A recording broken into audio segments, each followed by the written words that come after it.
want to give you like a small clinical concept about the degeneration of the lumbar spine. During our age, we will go. Everybody of us, so also our patient, will arrive at different stages. We hope that we won't arrive at this. It will be like a very starting point. But the aim also of the treatment is not about reducing the pain of the patient, but also to have like a preventative action.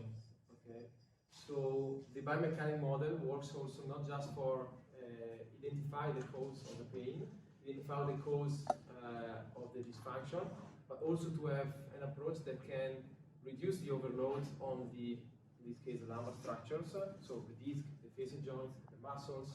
So improving the mobility, improving the function is a good way also to have a preventative approach in order to avoid the this physiological or paraphysiological evolution of the condition of the patient. So it's not just about tell the patient to have a good lifestyle, but also our approach can be a good way to improve the mobility, improve the function of the system, of the musculoskeletal system, and avoid an overload on some of the musculoskeletal structure.